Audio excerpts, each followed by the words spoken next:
go. Good morning, everyone. The time is 9:30. We're going to call the August 9th meeting of the Mill Creek Township Board of Supervisors to order. Would you please rise for the pledge? Allegiance to the flag.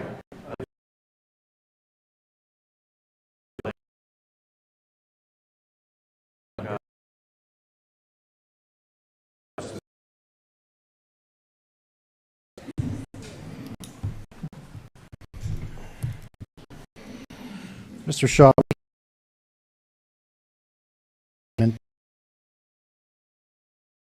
Before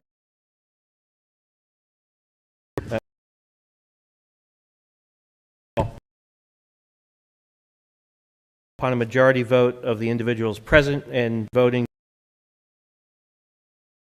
of agency business to the agenda, the reasons for the changes shall be announced at the meeting before any vote is conducted to make going to take official action on the matter that has been added to the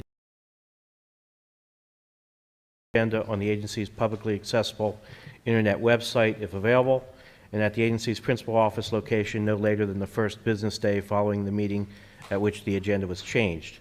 The item to be added to the agenda is a resolution establishing an intermunicipal agreement with the City of Erie and the County of Erie for purposes of outlining an agreement for allocation of grant monies from a justice assistance grant.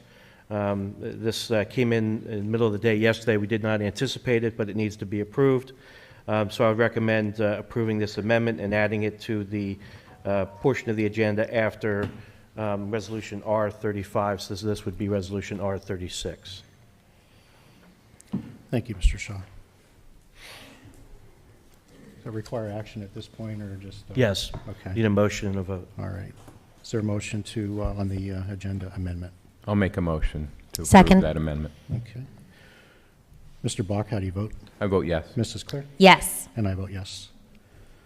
Item 3 is public comment on agenda items other than development or rezoning applications.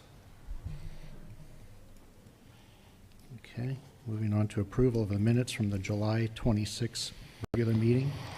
Any comments from the board on those minutes? Make a motion to approve. I'll second. Okay. Mr. Bach, how do you vote? Vote yes. Mrs. Clare? On the board.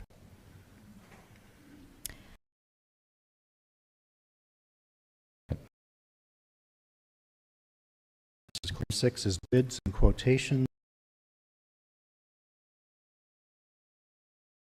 Streets Department. Approval to purchase a Bobcat L28 articulated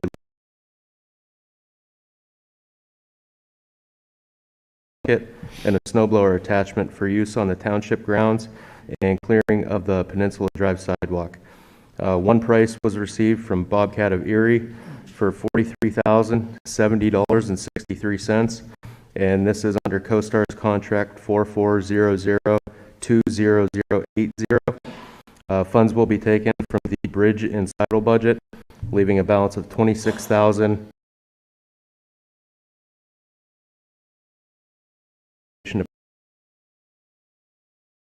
Price of $43,000.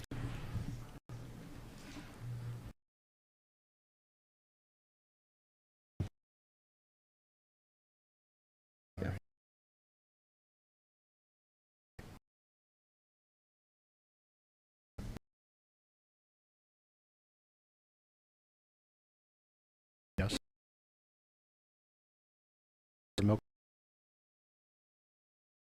Claire, will you handle that?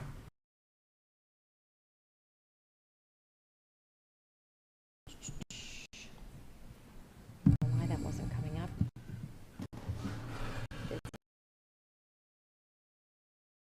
Thanks. The remaining SWAT donated funds for the microphone project is for the approval of 15 Avon gas mask internal microphones from Uniform Outfitters, LLC, for the price of $2,931.45. Again, this comes from the SWAT donated funds. I'll make a motion for approval of the Avon gas mask microphones. Okay, is there a second? I'll second. Mr. Bach, how do you vote?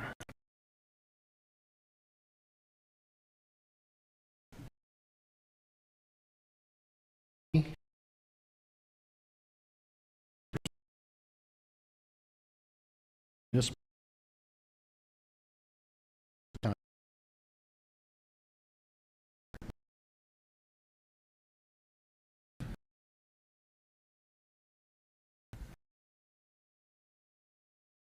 August 23rd of this year due to reaching the end of the required retention period. Is there a motion to approve? Motion to approve? I'll second. Yeah. Okay. Mr. Bach, how do you vote? Vote yes. Ms. Clear? Yes. And I vote.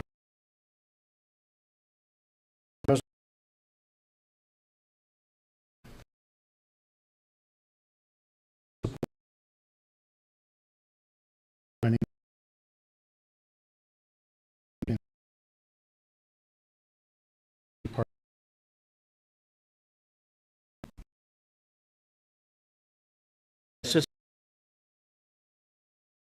Township.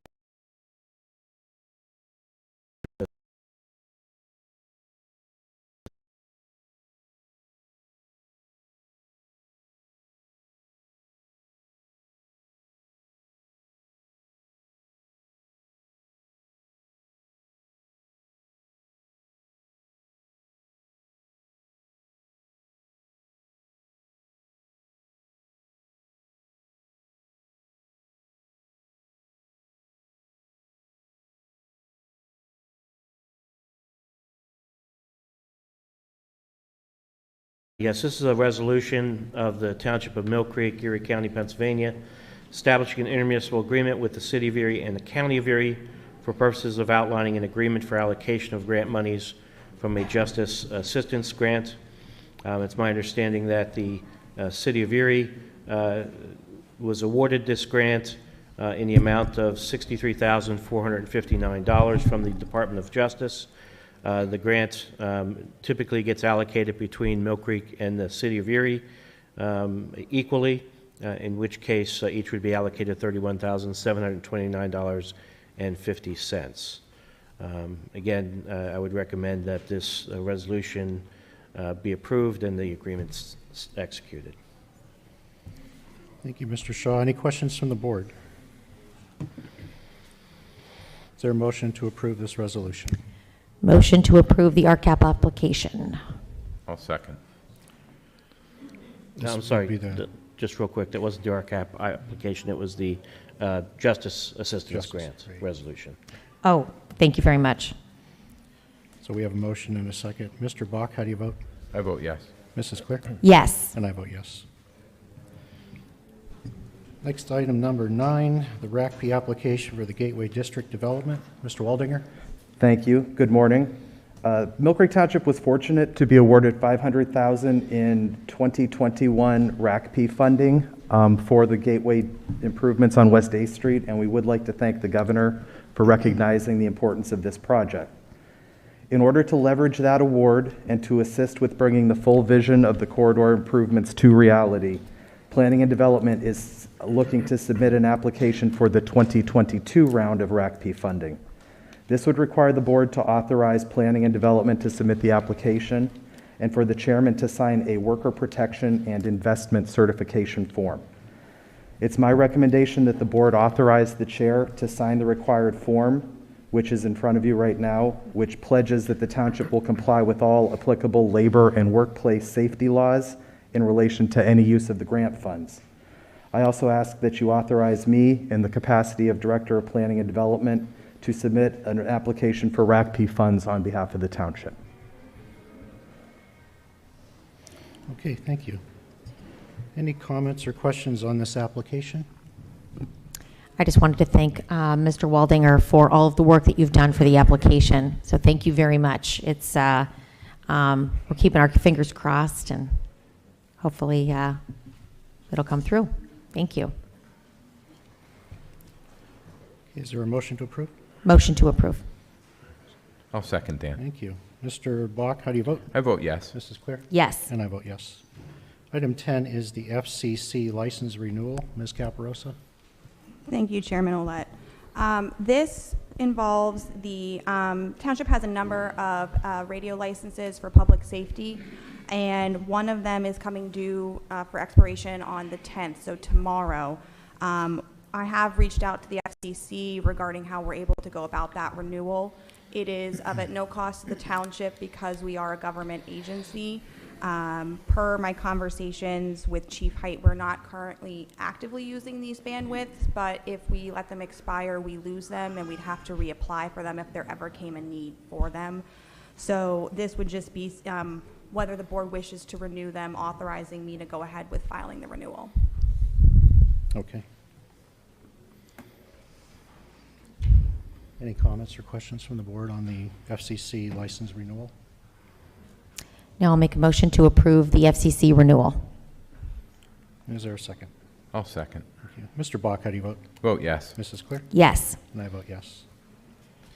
Item 11 is the financial security release request for the Greenleaf Corporation. Mr. Waldinger? Thank you. As you're aware, Mill Creek Township requires developers to post financial security for developments that they are proposing to cover any required public improvements such as stormwater management facilities and sidewalks. There was a land development approved for Greenleaf Corporation was to build an airport hangar in the airport property. As of yet, Greenleaf has not built their hangar. As part of our financial security agreements with all developers, they are required to notify us if their bank chooses not to renew a letter of credit or financial security to the township. We did receive that notice from Key Bank that they were not going to renew the current letter of credit. We did contact Greenleaf and ask them what they wish to do. They would either need to complete the project, provide us with new security, or withdraw the project. They chose to provide the township with a new form of financial security. They have in place, as of today, First National Bank irrevocable letter of credit number STB 46.0 in the required amount of security. So at this time, I would ask the board to release the previous form of security, the Key Bank letter of credit number S327107, in the amount of $23,375, as it has been replaced with a First National Bank letter of credit for the same amount. Thank you. Any comments from the board? Is there a motion to approve the security release? Motion to approve the security release? Is there a second? I'll second Dan. Hey, Mr. Bach, how do you vote? I vote yes. Mrs. Claire? Yes. And I vote yes.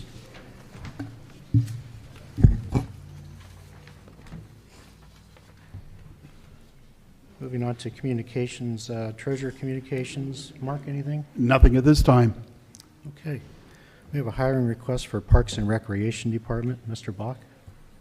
Thank you. We have a request from Ashley Marsteller, our Director of Parks and Recreation, to rehire a seasonal employee in the summer day camp program to help finish the season after she had finished her internship. The pay rate as a day camp counselor for Cassie Cataldi is $13 an hour. I'd like to make a motion for approval to rehire Miss Cataldi for the rest of the season. Okay, is there a second? I will second that. Okay. Mr. Bach, how do you vote? I vote yes. Mrs. Claire? Yes. And I vote yes. Next item is the Cato Picnic. On Thursday, August 25th, there are 2 attendees at $17.50 per person. Is there a motion to approve? Motion to approve? I'll second. Okay. Mr. Bach, how do you vote? I vote yes. Mrs. Claire? Yes. And I vote yes. Executive sessions were held on July 28th and August 3rd to discuss various legal issues. Moving on to solicitor communications, Mr. Shaw. Nothing on my end. Thank you. Thank you. Okay, moving on to citizens to be heard. Just want to read a quick statement here to the group. Prior to accepting comments for today's meeting, I want to establish some ground rules. First, we believe there are several issues that will be commented upon during this meeting, and we would like to take them in order. I know there are several of you, or probably the majority of you, that are here regarding the animal enforcement officer issue. Is there somebody here that is a spokesperson or anyone that's... Is that a yes? I saw somebody waving in the back. Okay. Let me finish up here real quick first. Thanks. We'll start with this group first. Once we have completed that group, we will see who is left. Here are the rules which the public comment period will be governed. Under our meeting rules, an individual has up to 5 minutes to speak. In addition, each speaker must identify themselves to provide their address for public comment. We ask that the speakers be respectful and succinct. We also ask that your comments not be the same as the persons who have gone before you. In addition, given the number of people intending to speak, we ask that the speakers be limited to the residents and taxpayers of Mill Creek Township. We will allocate a total time period of 30 minutes for comments on this issue. We also remind you that if you would like to speak in private with one of the supervisors regarding this issue, but are not comfortable speaking in public, a supervisor will be available to speak with you privately. In addition, before we get to your comments, the board wants you to understand that the incident continues to be reviewed and evaluated. Sir, please come forward.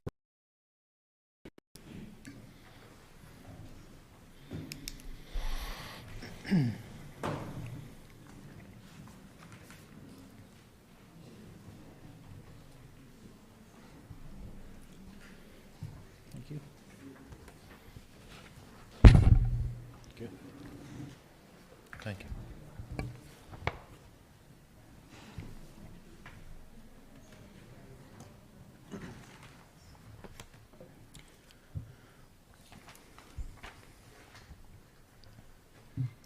Hello, my name is Tyler Nowosielski. My name is Tyler Nowosielski. I am not a resident of Mill Creek Township, but I am the designated spokesperson. I come before you today to voice my concern over an incident that occurred on July 29th that involves one of your township employees, Animal Control Officer Richard Donald Lyle. At 1:07 p.m. on July 29th, someone reported that a, quote, not shy at all cat wandered into her home and had made herself comfortable. This person notified a local missing animal Facebook page that this cat had been spotted and was in her home. You have pictures in front of you, and I would like to point out that there were no visual signs of parasitic infestation, no fleas, no ticks, and most certainly no visual evidence of a rabies infection. Usually in furious forms of rabies, you will see drooling, dilated pupils, and the cat will start biting at objects or nearby animals. In the paralytic forms, you would notice poor coordination, hind limb weakness, and cats may meow excessively.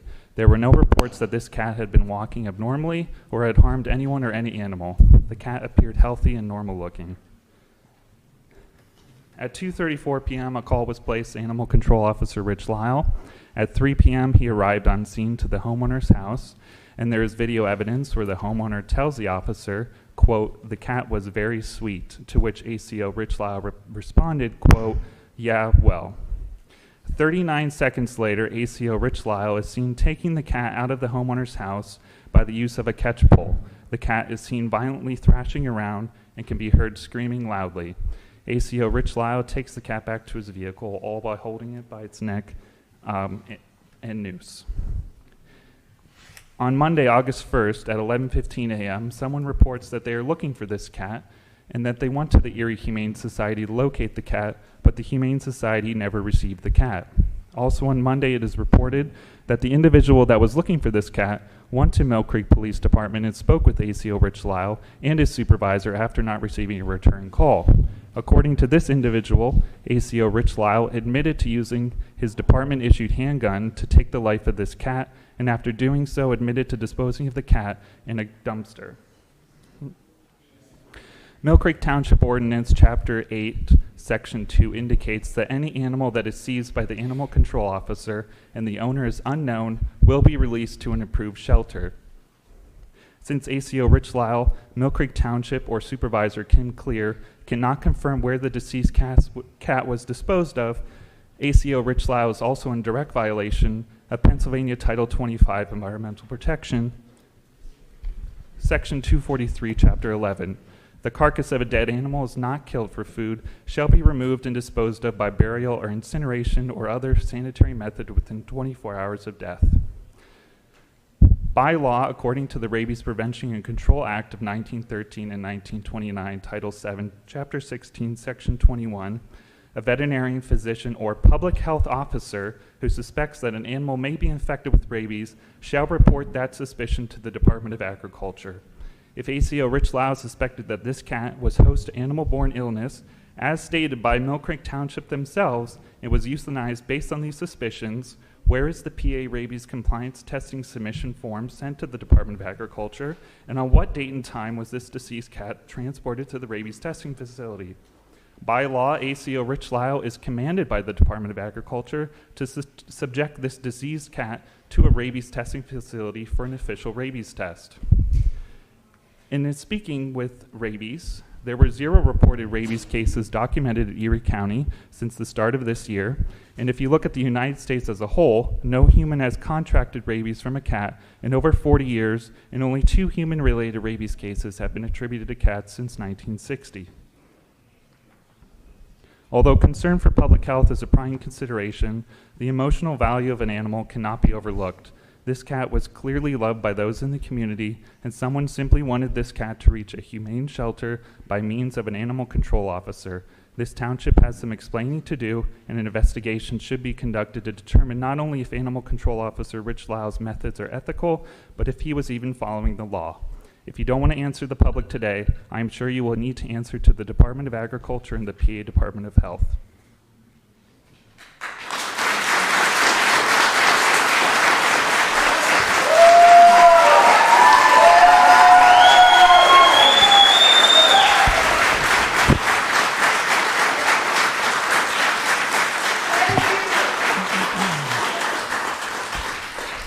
Good morning.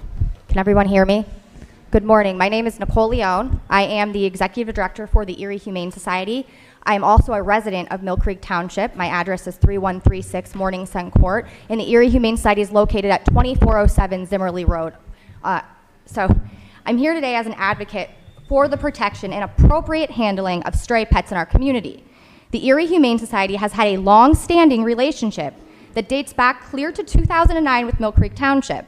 Mill Creek officers are provided 24-hour access to the EHS facility, in addition to emergency telephone numbers to contact staff after hours and in cases where they feel they need assistance. We have always been available to provide support and ensure stray animals are safely housed and cared for, and in more recent cases, our shelter has not been utilized. While EHS does not employ the ACO, it is my belief that when the township is hiring someone to work with animals, that the officer chosen should have the aptitude to provide a duty of care to help keep their community safe, but to also act responsibly and with compassion in helping to protect stray animals and afford them the opportunity to be reunited with their families. This can be done by bringing them to the Erie Humane Society, where we take over their care and we ensure that they receive any medical care and a warm bed while searching for their families. You can also see that Erie Animal Network puts many posts up where they try to reunite families, and all of the shelters in the community try to do the same. This standard of care was not provided to Berkeley. The officer responsible was careless in his handling of this poor pet. He's captured in video inappropriately using equipment that is likely strangling or could have snapped the neck of this cat. This video is devastating from an animal welfare organization's perspective, as it makes us suspicious and fearful that practices like this have been occurring more often than just with Berkeley. For Berkeley's sake and the sake of safeguarding pets, the township needs to make a serious change. Nothing positive is going to come from a situation like this unless the township seriously investigates the protocols and procedures, how their ACO and other officers are handling stray pets. A better system of checks and balances also needs to be instituted. It should not be an easy common practice to shoot an animal. The Erie Humane Society can help. We can be an educational resource to provide officers training on the safe way to handle stray pets, in addition to training officers on utilizing equipment correctly and responsibly.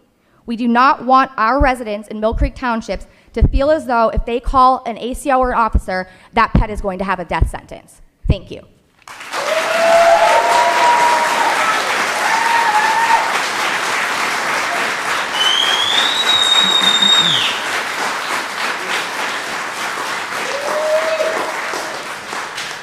Hi, my name is Ruth Thompson. I do live in Mill Creek Township. I'll give my address, but please don't bring animals to my house. 301 Stewart Way in Erie, or Mill Creek Township. I'm also the director and founder of the Anna Shelter. We have a great working relationship with not just the Humane Society, but all the other, there are fantastic animal welfare organizations in our area. I've spoken to a few of you privately, as well as some state legislators, on the incident that happened. We want to put ourselves out there as well. I'm glad Nicole brought up the education. I think that's probably one of the areas that's lacking most, is people that take these jobs that don't have any experience in animal handling. If we can be a resource, if we can help so this doesn't happen again. As I spoke to a few of you privately, the whole thing was unprofessional, inappropriate, and an animal's life was lost because of it. So if we can spare another animal from having the same fate due to lack of education, not really sure what the breakdown was on this incident, but if there's anything we as the Anna Shelter can do in coordination with any of these other groups and all these other people that are here to speak on this animal's behalf, I want to put it out there that we are also available. Thanks.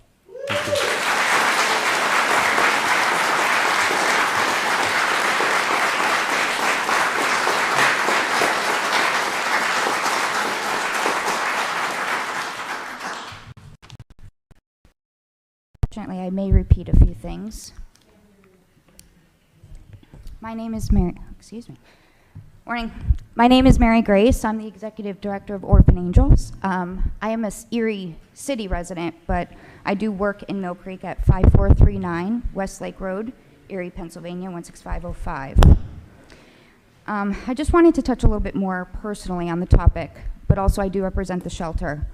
In my experience while working in a vet clinic, doing own personal rescuing and being very hands-on executive director, I have been exposed to thousands of cats in many different settings. I feel it's important for us to discuss a stray cat versus a feral. A stray cat has been socialized to people. They have lived indoors at times, and they allow people to touch them. However, they may be wary and frightened if they spend too much time without a positive human interaction. A feral is an unsocialized outdoor cat who has never had physical human interaction, or human interaction has diminished over enough time that they no longer are accustomed to it. Understanding the many degrees of socialization can help with determining how to handle and care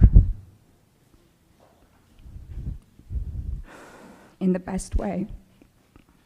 A stray may approach people, even houses. A feral may not approach, seek hiding places. However, being frightened, a stray or even an owned indoor cat may act like a feral, and that is the huge concern here. Our cats could have gotten out, our own personal animals have gotten out and had been treated this way, but regardless, this animal should have never been treated the way he was. Ferals may avoid people, not want to be touched during stressful times, such as trapping, shelter environments, or in this case, a catch pole. Berkeley was approachable. He enjoyed human interaction. He approached people's houses. After he asked for loving pets, scratches, and he even got up on laps. Until the catch pole was introduced into his life, he displayed no signs of being feral. It is important to watch the footage of Berkeley being removed from a concerned community member's home. He was described as, quote, friendly, and that this should be, quote, easy. It is important that to know that Berkeley had many people caring for him, that have pet him and have loved him while in their laps. It is also important to acknowledge his body condition and how clean and kept he was. The statements of his health and the behavior are nothing but an excuse. But why? What was there to gain? No matter the answer, it was wrong. He was a possible rabies case, but the protocols were not followed.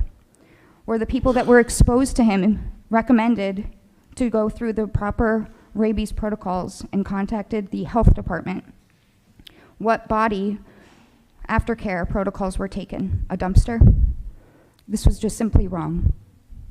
Rich Lyle's position, somebody who has it, should know that parasites and maggots can be treated. A catch pole should very rarely, if ever, be used, and if never, ever around a cat's neck. That way that it was used on Friday, July 29th, around 3:01 p.m., was not the proper use for neither a cat or a dog. A diagnosis was determined within seconds, and a life was taken within minutes. However, even prior to approaching Berkeley, Lyle had already decided his fate. The home was entered with a catch pole before even knowledge of his behavior. Possible fatal injuries could have occurred while being dragged and dangled. The empathy, humanity, and compassion simply did not exist anywhere during this interaction. I urge someone with animal behavior training, understanding of assistant equipment use, and affinity be the one in this position for our community animals. Orphan Angels will not rest easy until we know that no other animal, cat or dog, feral or friendly, sick or healthy, will ever be exposed to this type of misread, hateful, calculated, destructive, and maliciousness ever again. Thank you.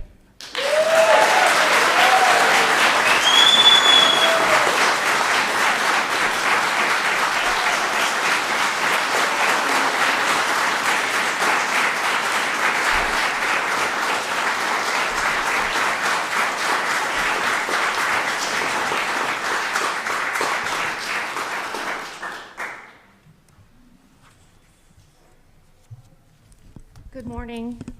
Good morning. My name is Carrie, and I am a resident of Mill Creek Township.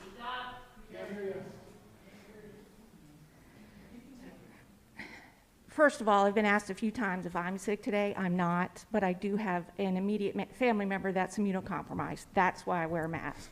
I'll pull it up a little just so hopefully you can hear me better.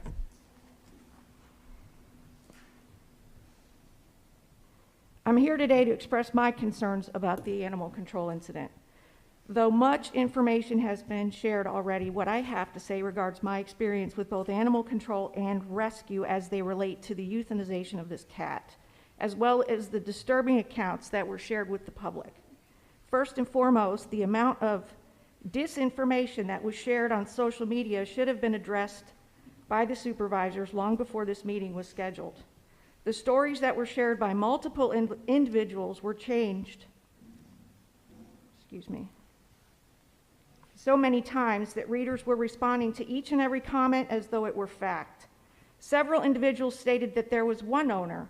When readers asked why this individual was unable to be reached or provide records of the cat's supposed state of health, that story changed as well.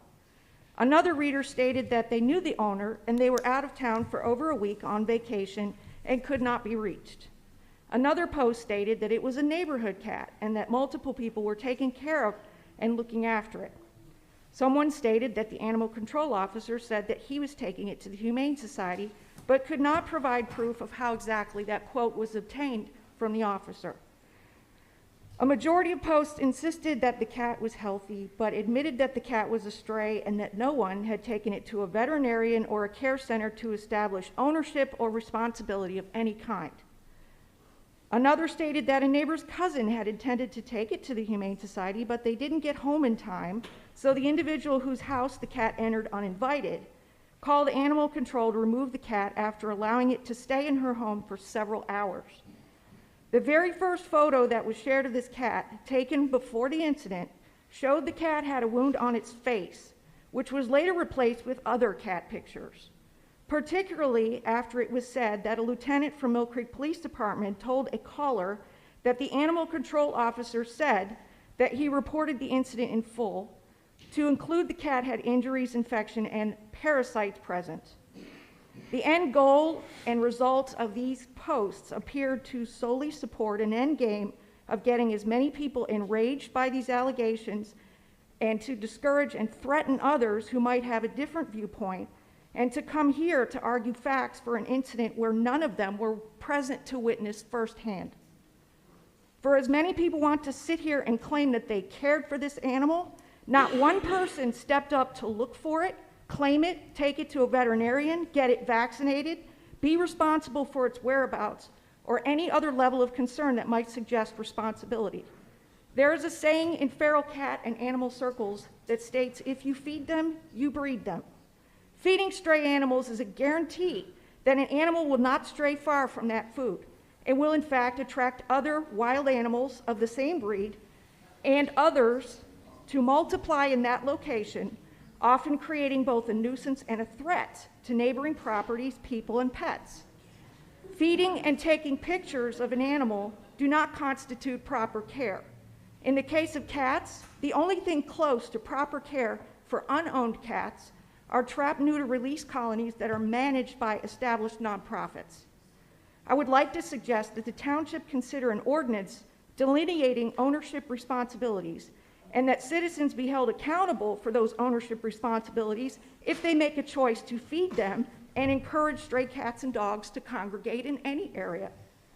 And despite the dismissive comments that were made by another rescue in Erie that there was very little chance that this cat had rabies, we all know that a chance is a possibility that must be considered regardless.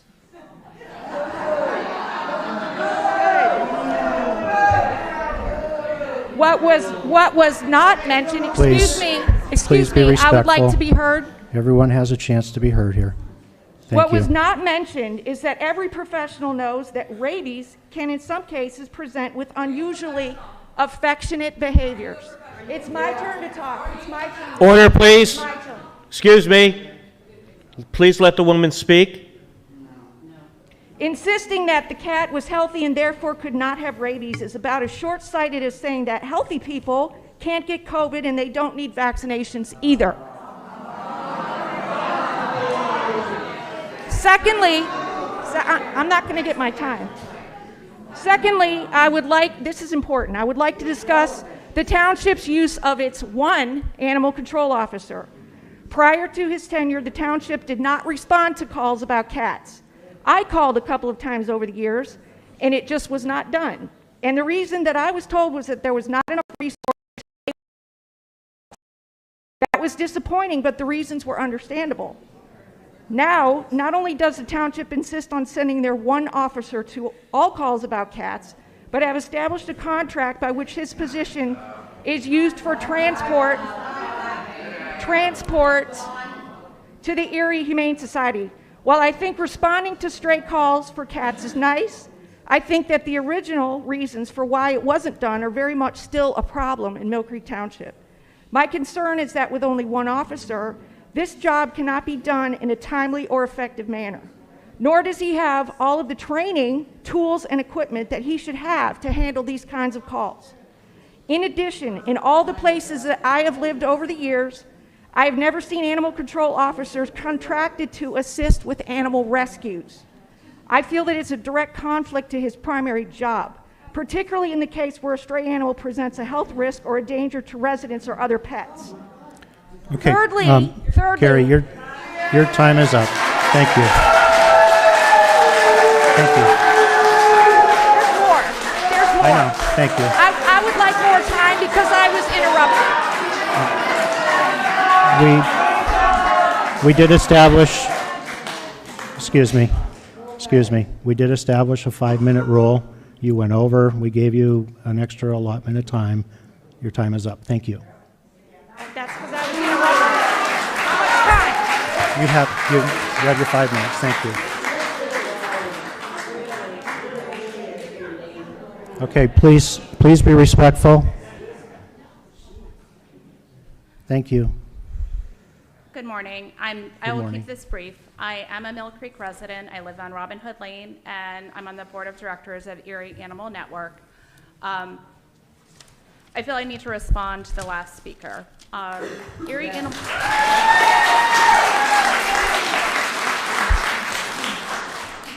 Animal Network takes in essentially a lot of abandoned cats. We take in the cats that are injured, we take in the cats that are sick, and cats that aren't always the sweetest, kindest cats in the world.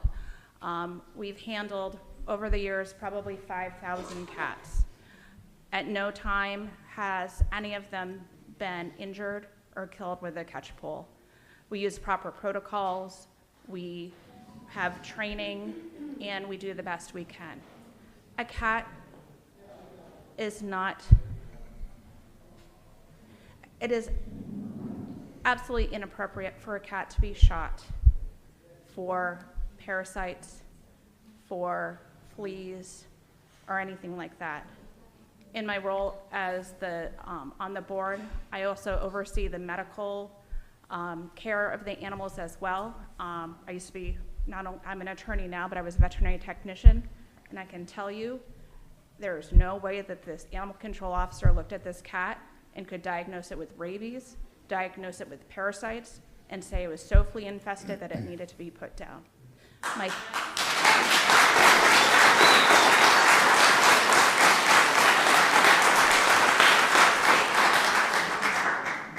My fear is, and I have not seen the videos, is that when he pulled this cat up by the pole, is that he crushed its trachea or broke its neck.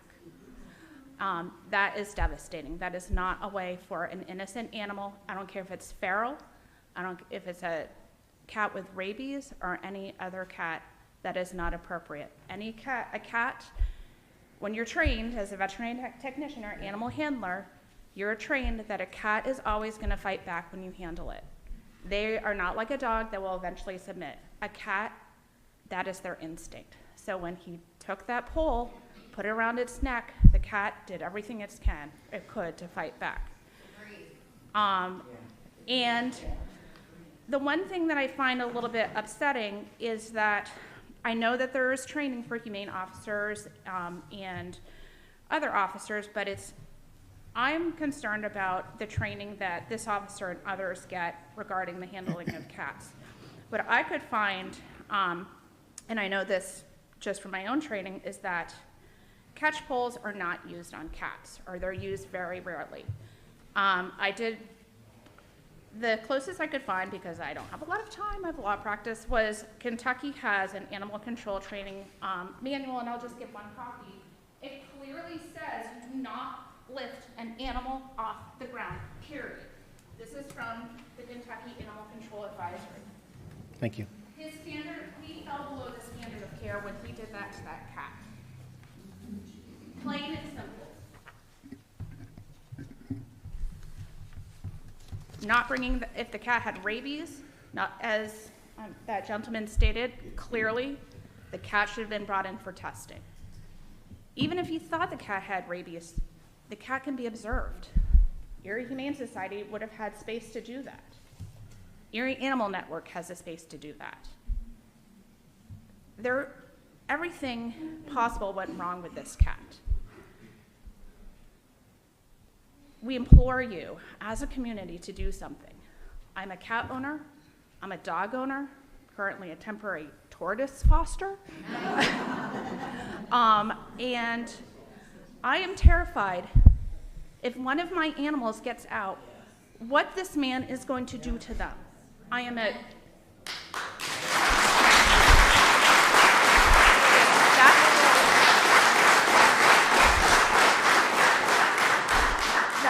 is not okay. I don't want to go home to my 13-year-old son and say, his cat got out, freaked out, and this officer shot him. How would you like to tell that to your child? Please, take this seriously. Investigate. Take the proper protocols. We need someone we can trust in our community that can handle animals that might be lost, on the loose, or even feral, because even our innocent feral cats should not be treated like that. Thank you very much. Thank you.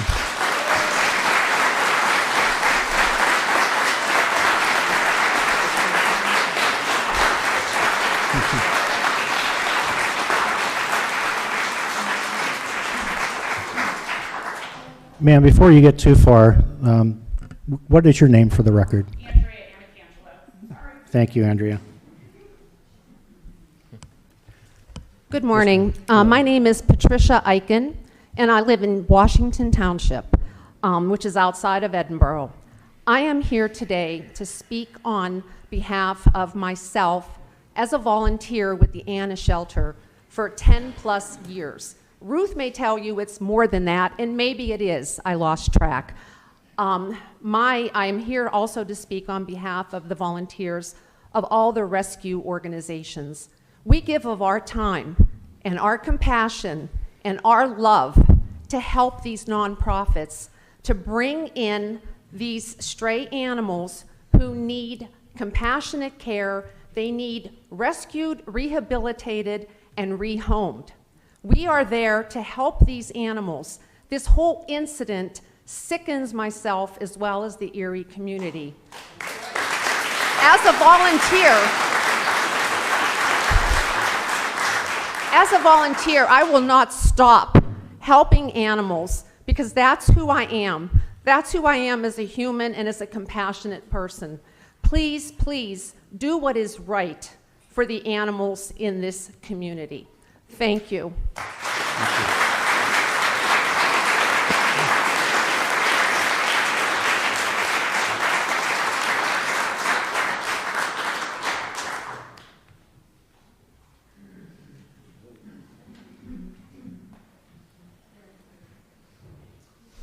Hello, can everybody hear me?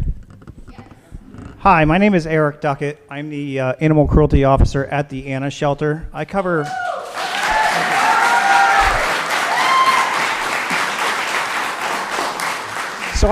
all of Erie County and Crawford County as well, so I think it's about 3,000 square miles. And not only as an animal cruelty officer, but we also assist with different animal enforcement agencies here around Erie, Crawford County, Erie County.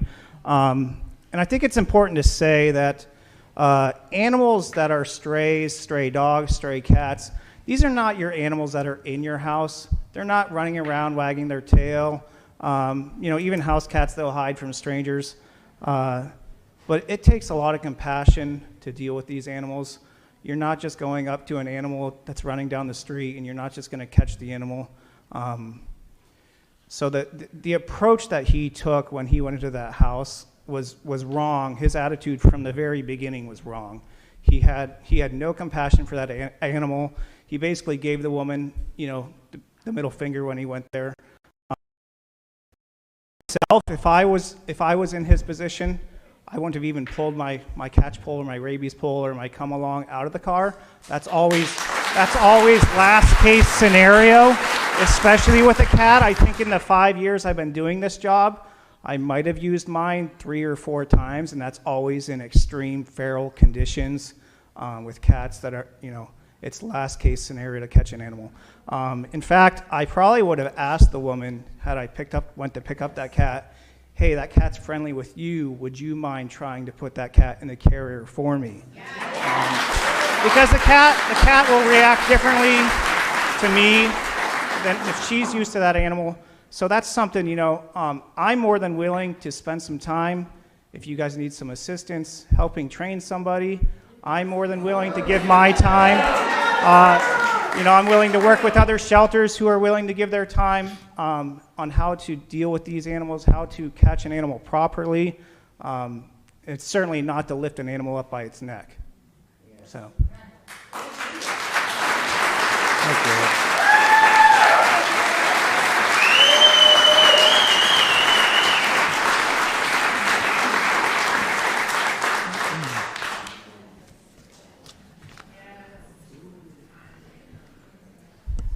Well, since we're going outside of the county, I work with all the animal organizations as a volunteer. I've done it for 15 years, so a significant amount of people know me. I've worked with feral cats for many years. I've done lots of different types of rescue. And what I want to address is blaming the cat for its death that this lady brought up. So I'm not going to witch hunt her, but I'm just going to respond. Blaming a cat for being a stray when cats have lived among us for thousands of years, free roaming, and then blaming, I'm not looking at you.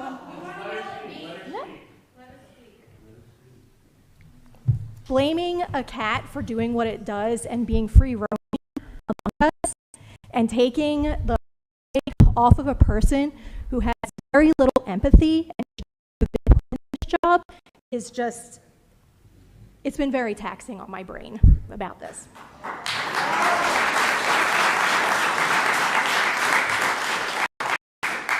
And the people who are like, blame the cat and this, and keyboard warriors who are medical professionals, they're not medical professionals either, and neither was this officer to make such a snap judgment.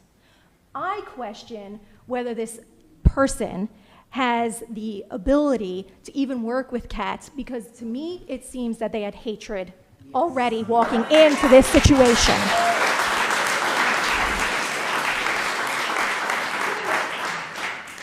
A person gets a call about a friendly stray cat and they don't bring a carrier and they walk in so nonchalantly. This makes me question how many times this happened before.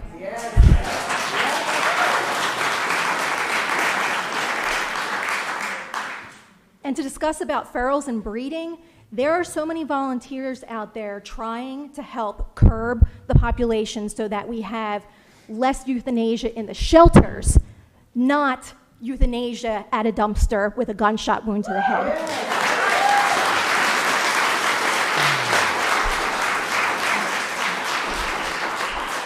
And if you're not aware, there is a petition for the firing, and I hope prosecution of this officer.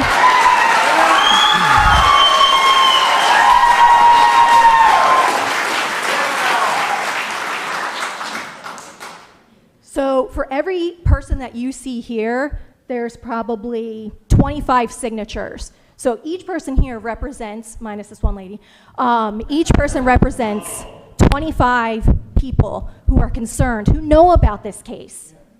And this has been reported. You will have to answer to different agencies. So what I'm asking you to do is please use your heart. Don't worry about votes. Don't worry about your jobs. Don't worry about, popularity or what's going on. Do the right thing, because I know that in your heart, you know that this situation was very wrong, and those who mistreat animals this way and have such lack of compassion eventually move to humans.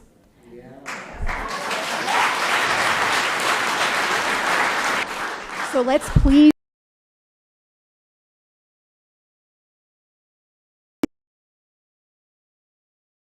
who can do this job.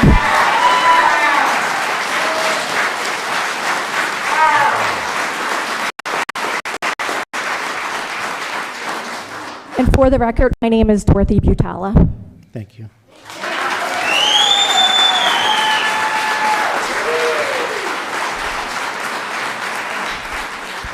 Hello, my name is Samantha Randall. I am not a resident of Mill Creek. I am of Erie. I own and operate a nonprofits here, and I want to this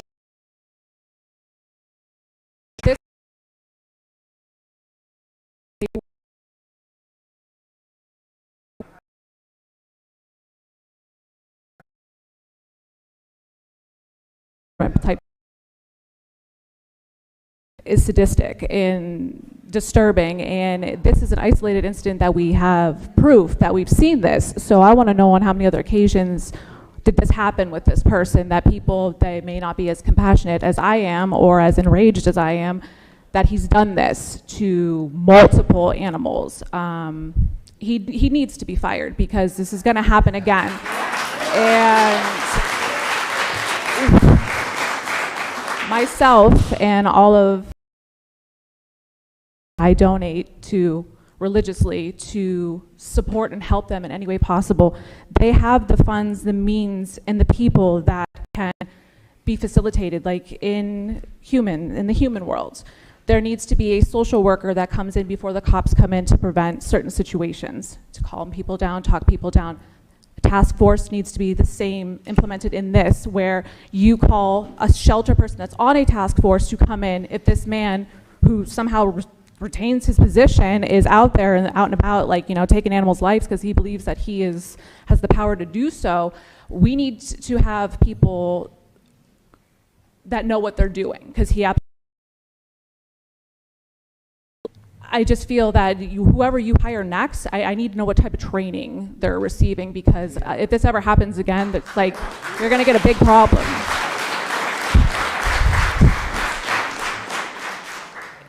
I would also like to know when he's going to be charged criminally for murdering an animal also.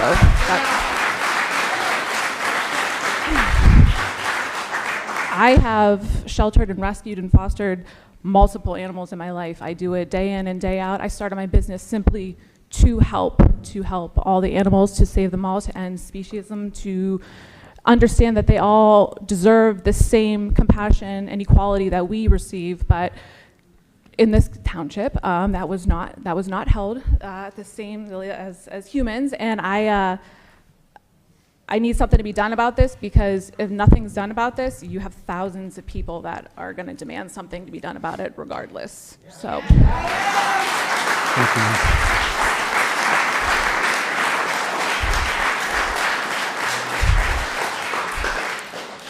Okay, this will be the last person to speak on behalf of this issue.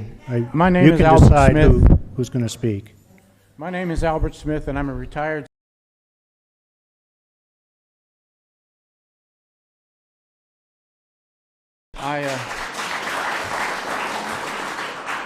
I spent years as a soldier, and I had a tour of Afghanistan where we were training the Afghan police. And in our training, we were taught that you start with the lowest amount of force used to subdue whoever you're trying to take down. And the deadly force is absolutely the last and only act of desperation, which I don't see that having been done here any whatsoever. So I believe there's a huge training issue going on with this, and there's also a huge attitude issue going on with this. The person you've selected for this job is not properly suited for this job, both training-wise and attitude-wise. Thank you for listening. Thank you, sir.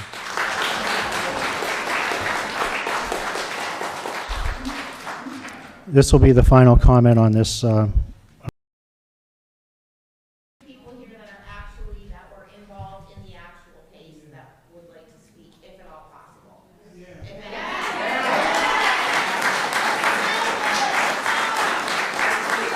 Catch a cat, but he noosed it. And the cat he carried from the back garage door around to the driveway and stuck it in the cage in the car, and couldn't get the noose off the cat. The cat was bleeding at the mouth. Yes, he lived. I have him. He lived. So anyhow, he said the cat bit him. He had thick black gloves on. The cat did not bite him that I saw. The cat was scared. He was 7 months old, I'm assuming at the time, because he was about 2 months old when I started feeding him and working with him when he had come with the mother. I planned on doing the trap and release, but after that incident, the cat wouldn't even let me near him. So I had him, when he noosed him, he put him in a little carry case, because when he said the cat bit him, I knew that was the end of the cat. I said, give me the cat now, and he did. He took it and he slammed it in the carry case, and then I took the cat. It sat in my garage for 2 days in a little tiny carry case, and thank God for Ruth. I believe Ruth helped me at the Inner Shelter. She helped me with the Erie Trap and Release. I ended up working with the cat after I got him back from the trap and release. He stayed in the cage for 9 days. It was right before Thanksgiving. Worked with the cat, was able to let him out, and he's one of the friendliest cats I know. He's right here, he's alive, and his name is Snickers. That's all I have to say. Thank you.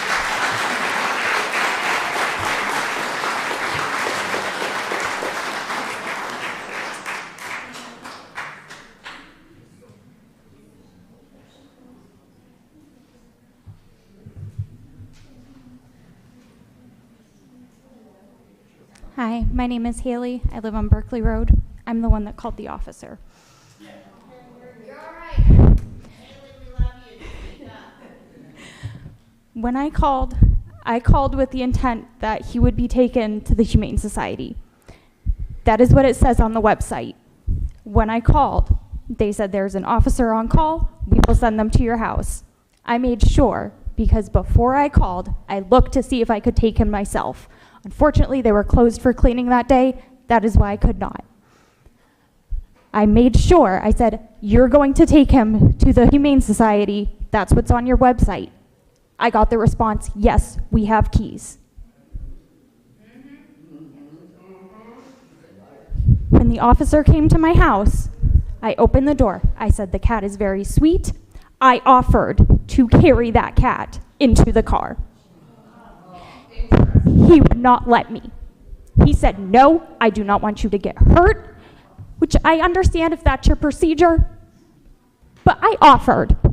That cat did not deserve to be hung and carried out of my door. Before that officer took him out of my house, all I can think is I gave him food, I gave him water, and I gave him love. And that is what he got in his last hours. Yes. Thank you.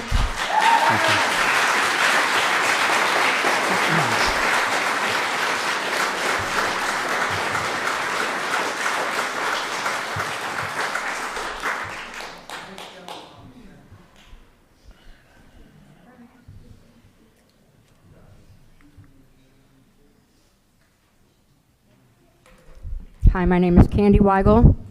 I live on Berkeley, I reside at Berkeley Road, my father's house. I'm trying to buy it. So, I found the cat on July 4th. I thought I recognized it as being somebody else's cat.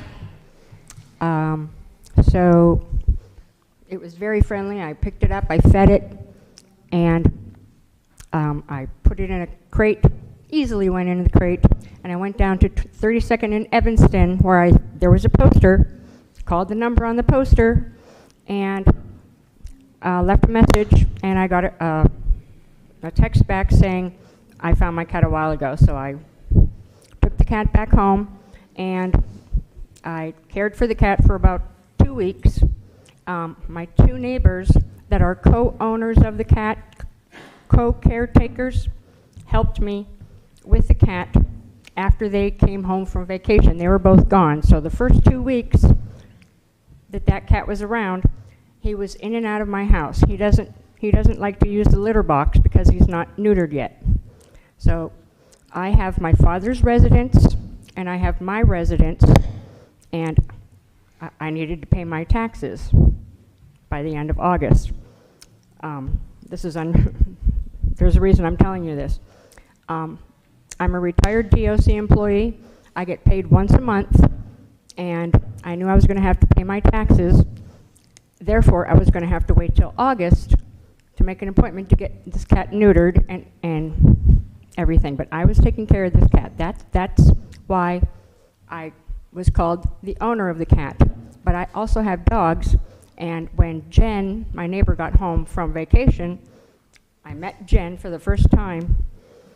And she's like, is this your cat? Because he was over at her house playing with her kids, and she loved him dearly. And I said, well, I'm taking care of him. You know, he goes in and out of the house because he doesn't like to use the litter box.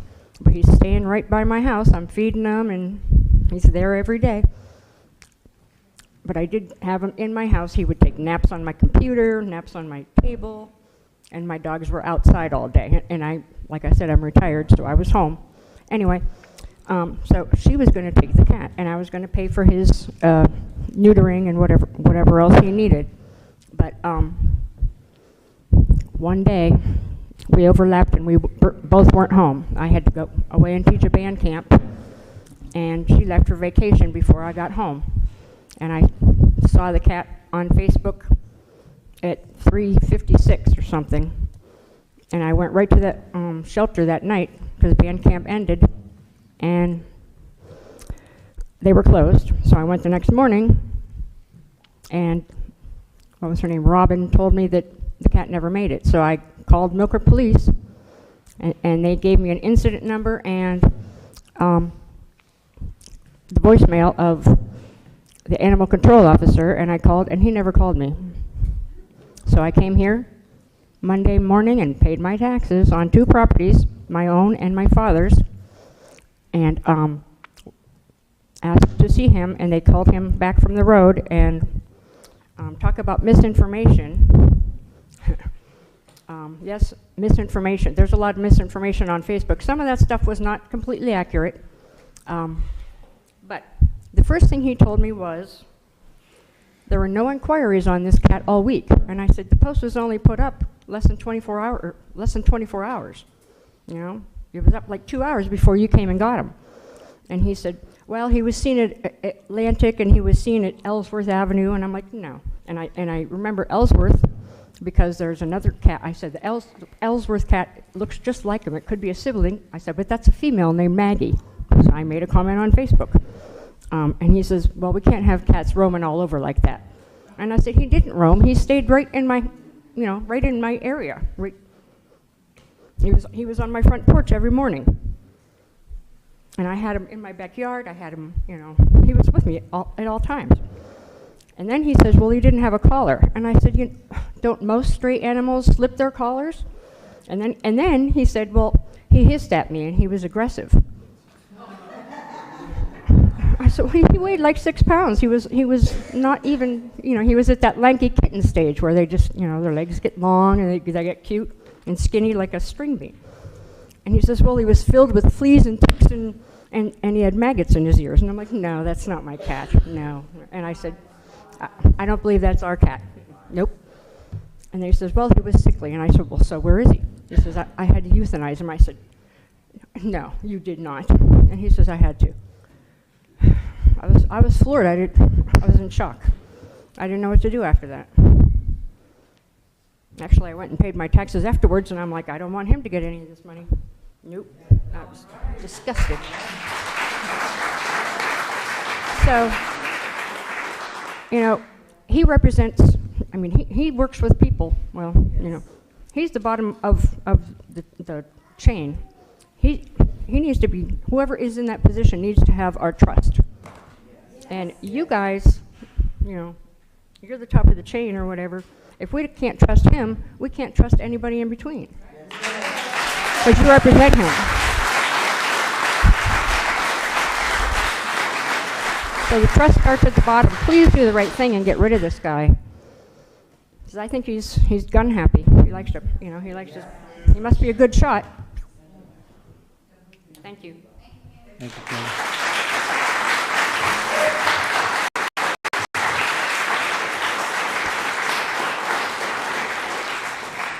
I'd like to thank Nicole, Ruth, and Eric for offering their assistance in moving forward here with policies, procedures, training, that we're going to take you up on that.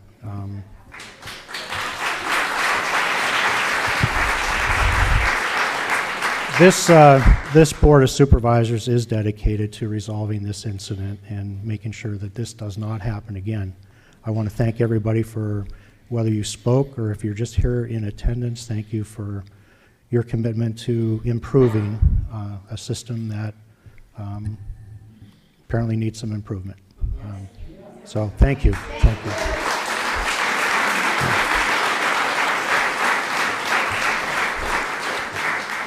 Mr. Chairman, just a housekeeping matter. We did receive an email from a Danielle Bartone who asked to have the email, entered into the record, and I would ask the secretary to do so that's reflected as part of the record of this meeting. So, thank you. Need a motion on that, Mr. Shaw? No, I think we're fine to do that. All right. Thank you. There are other community members here that are here to discuss some other issues with the supervisors. Is there someone else here? Sir, come on up. Mr. Chair, I would suggest maybe if folks who were here for the animal enforcement officer issue wish to leave, now may be a good time to do so then we can let them depart and proceed with our business. Thank you.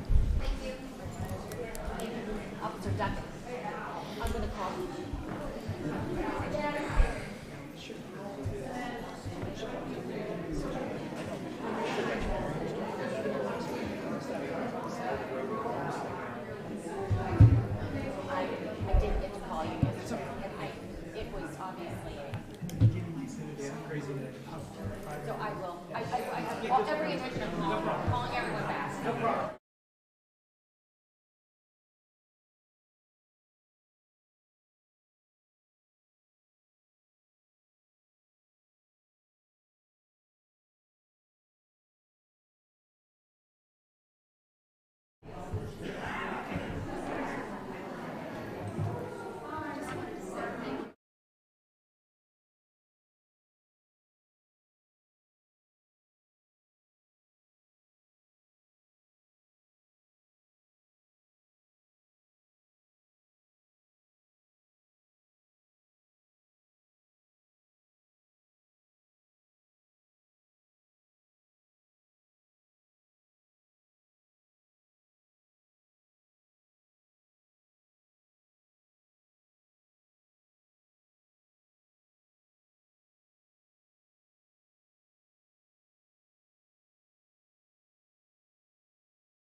Melinda, would you mind getting the doors for us? Thank you.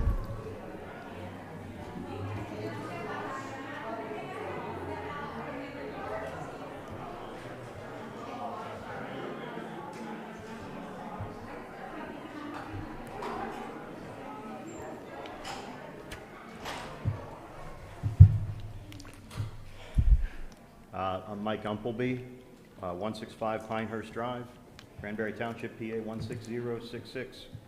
I'll say first thank you for giving me a minute today. I know this is certainly out of the ordinary. I know that you had a lot of people that wanted to be heard. I appreciate you staying and giving me a chance to speak. Mr. Bach, Mr. Roulette, this is clear. I sent you emails about why I'm speaking. I think you know what this is. I didn't hear from any of you, so I'm going to assume you received my email. Did you want to say something, Mrs. Clear? I apologize that I did not answer your email. Thank you. I just want that to be known right now. I apologize. It's okay. Thank you for saying so. Well, I'm sure you have a lot on your plate. yes. Thank you for saying that. Yes, I'm here about my parents' porch. The matter's not resolved.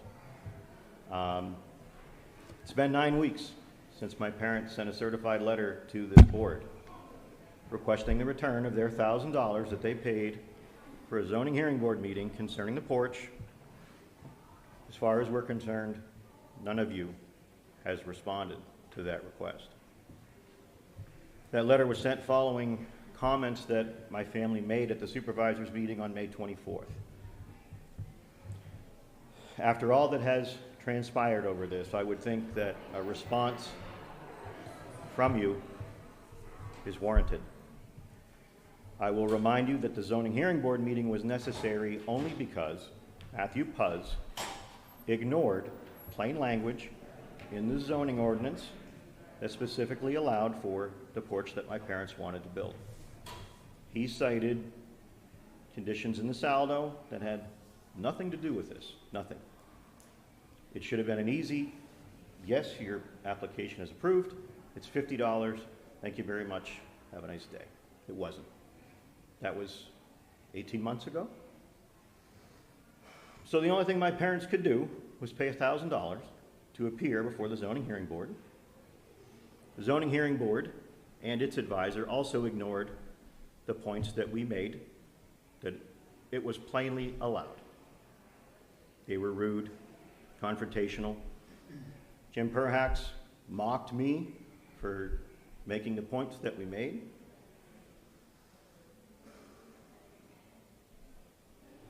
So, again, we were denied. The only thing my parents could do was go into litigation, paid an attorney, take it to a judge, rule on this. Took the judge very little time to find in our favor. Well-known law, saldo doesn't apply, specifically allowed. Yes, they can build their porch. You waited until the very last day, 15 minutes left, to then appeal the judge's ruling. And it wasn't until my mother posted on Facebook about everything that was going on that you all voted and finally said, we're going to withdraw our appeal. Okay? We all spoke at that meeting. My dad, my mother, my brother, myself. The only comments that were made directly to my family came from Mr. Bach. He addressed my mother, saying that taking it to social media wasn't the way to handle this. Well, that seemed to be the only thing that made a change. Otherwise, I think we'd still be in litigation. We'd still be fighting with you, still spending money. No apology, no admission that you were wrong from the beginning. You don't want to say it. Well, I'll say it. You were wrong. We were right. I think at some point, somebody in Mill Creek realized you were wrong. We've never mentioned this before, but we're aware of it. Someone actually took the time to read the zoning ordinance. And I think somebody realized it didn't say what you thought it said. So you all voted to change the exact wording in the ordinance that allowed them to build their porch. It's been changed. If that's not an admission of you were wrong from the beginning, then I don't know what is. So I'll get back to my parents' request to have their money refunded. Not one of you responded to my parents. You passed this off to Matthew Waldinger, who sent them a letter saying basically that it's not township policy to refund fees. I don't think we need to get into a debate about township policy. After everything that's been done, after everything my parents have been put through, that's a cowardly response at best. And not one of you said it. You passed it off to somebody else.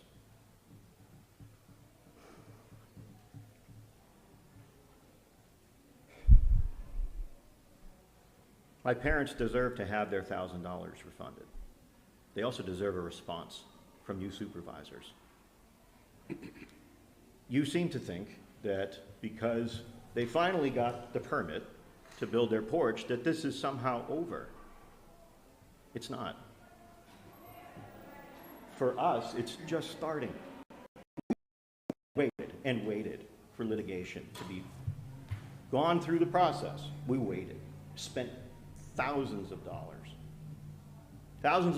that they shouldn't have had to spend. None of it.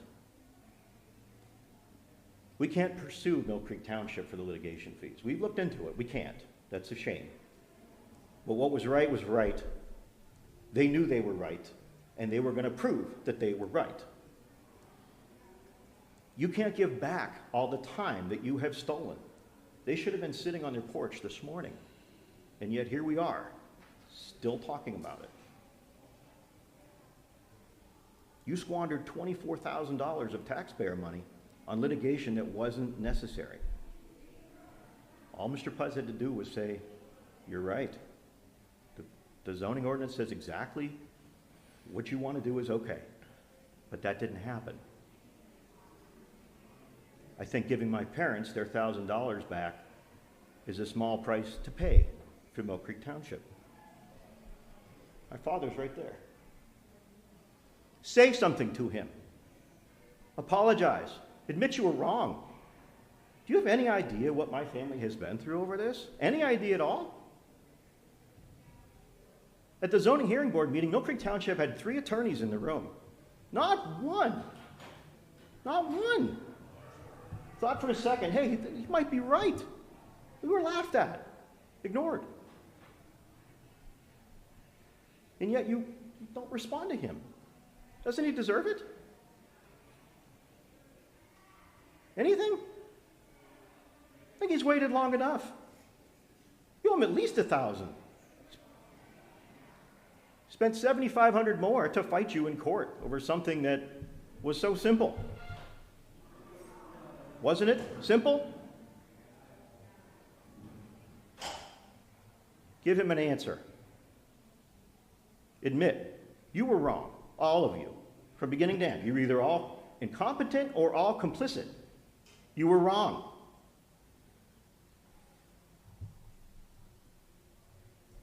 Don't ignore him any longer. My mother won't come here anymore, all right?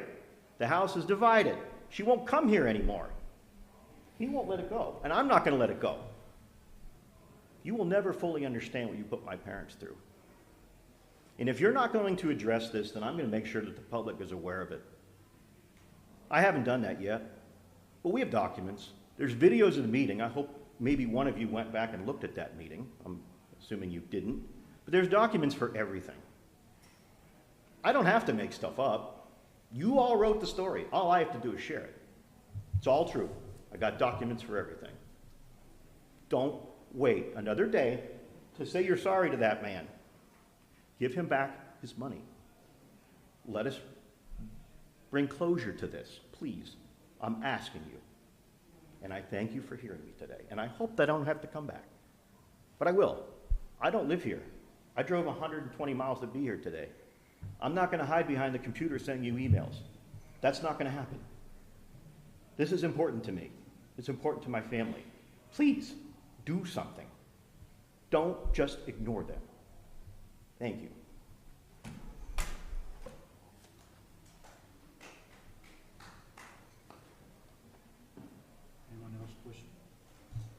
Anyone else? Yep, please come up, sir. Thanks.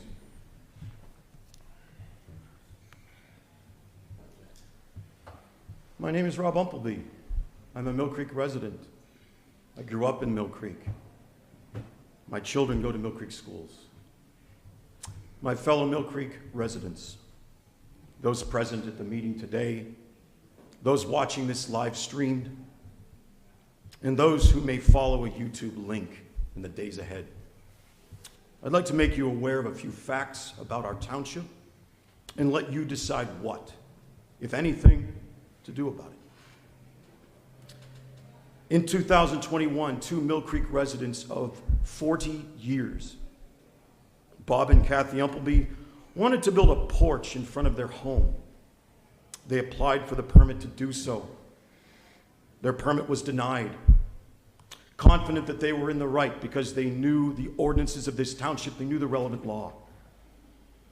They paid the mandatory $1,000 to go before a zoning hearing board for Mill Creek Township, which inexplicably upheld the decision by the Mill Creek zoning office to deny the permit. Finally, sure that they were correct, Bob and Kathy Umpleby took the step of paying $7,500 more to take the matter to court, the Erie Appellate Court. And they won. They won easily, and I'll prove it. Document number 11855-2021 in the Court of Common Pleas of Erie, Pennsylvania, Robert Umpleby and Catherine Umpleby v. Mill Creek Township. I'll skip to the last line, written by Judge John J. Mead.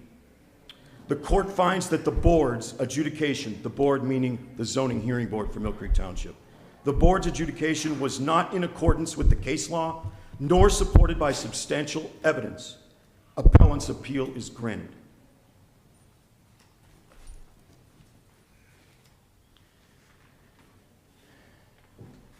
I'd like to share one other document under Citizens' Right to Know, received May 11th, 2022, with regard to the matter of the zoning appeal of Robert and Catherine Umpleby, paid to McDonald, Illig, Jones, and Britton $13,406.92 by this township to fight these residents, and then again $10,782.40 for a total spent fighting the resident for this porch, which they had every legal right to have, $24,189 and change of our taxpayer money, your money and mine. When we go to the polls to elect Mill Creek supervisors in 2023, 2025, and 2027, please join me and ask yourselves three questions. One, the complete body of work that our supervisors have produced, by all means. Second, have the Mill Creek supervisors explained to Mill Creek taxpayers why they spent $24,000 in an effort to deny a resident a permit that they had every legal right to have as proven in a court of law.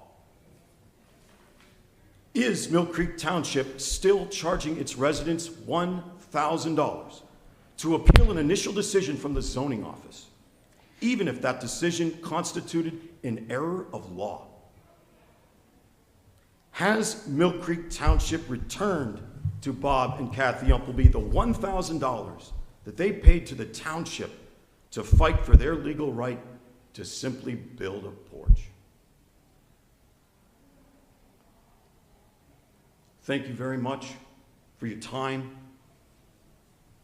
Thank you very much to the time, the people who are present, and thank you for the opportunity to speak.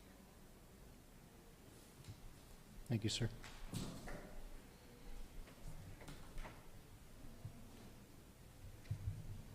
Mr. Umpleby.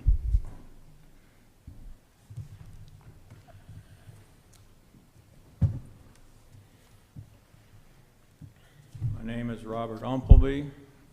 2916 Broadlawn Drive in Mill Creek. There's nothing I can say here today that my sons so eloquently said for me. I can only say how disappointed I am at the supervisor's lack of response over the last several months to all of the presentation that we've done. Hurting more than the fact that you continue to refuse to return the $1,000 is the fact that we were right all along in this case, and we have never, not once, received one word of admission of you being wrong, and not one word of an apology for all the trouble that we've gone through. There's just nothing else that I can say anymore. We've said it over and over and over again, and we've not had any response whatsoever other than what was just said a little bit ago. I just, you know, my wife and I, we're just tired of this whole thing, and we want it to go away. Thank you. Thank you, sir. Is there anyone else wishing to address the board under public comment? Okay. Is there a motion to adjourn? Motion to adjourn. Is there a second? Second. Okay. This meeting is adjourned at 11 o'clock.